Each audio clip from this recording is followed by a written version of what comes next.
Okay, one of the first things I want you to be aware of is that the concrete pads are below grade. The bolts are on grade, right at the grade level.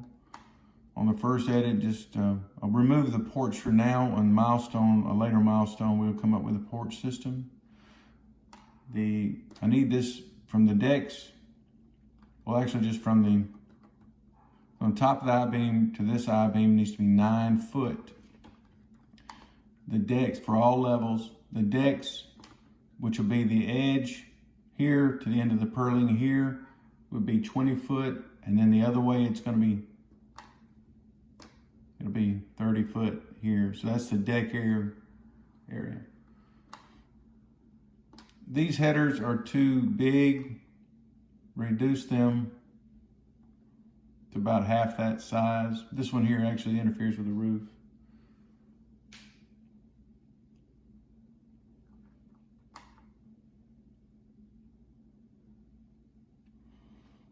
Let's cantilever this top I-beam, as this is a 30-foot I-beam as it is now.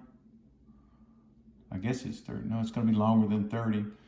Let's do a 40-foot I-beam across here, so it'll cantilever out.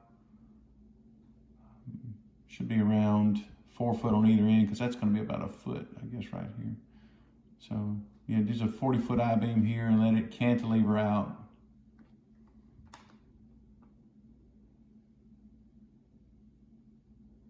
When you do that, it'll provide support for these purlins out a little further. All of the purlins on all levels will be Z-shaped purlins. We won't use any C purlins except on the end fascia to create a fascia. Use a C purling to create this fascia.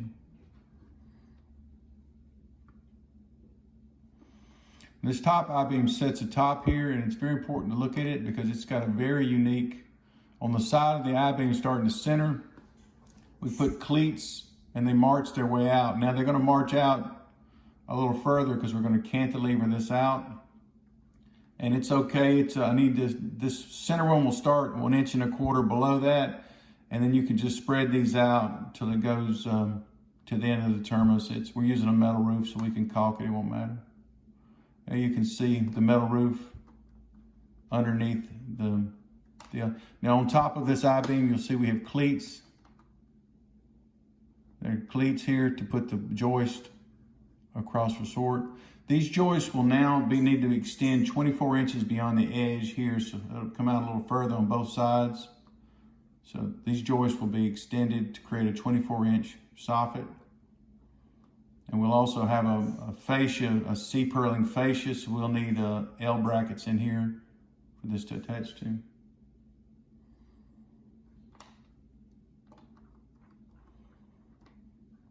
Yeah, these will extend out further.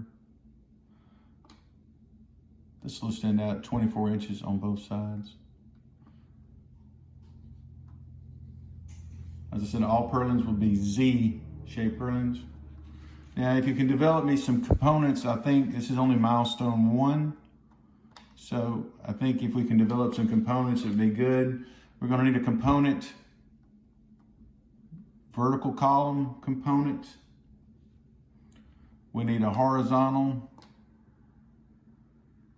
I-beam component, and it's got welded cleats, 16-inch on center.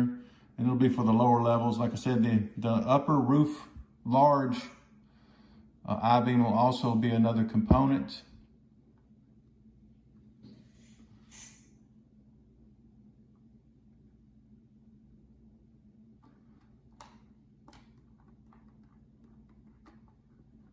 These I-beams here they'll have purlins, Z purlins component for the lower decks, 20 foot long, and they'll need to have bolt holes to attach to the cleats that are welded onto the side here.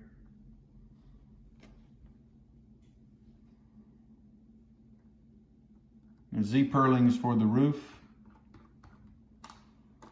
The Z purlings for the roof, of course, will be longer, and they'll need bolt holes on the side here, and they'll also need a place on the end for an L bracket to support this C purling.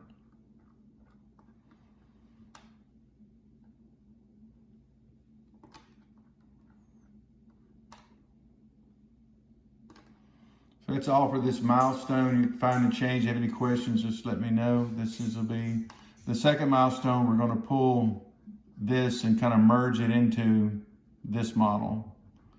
But we can do that in the second milestone.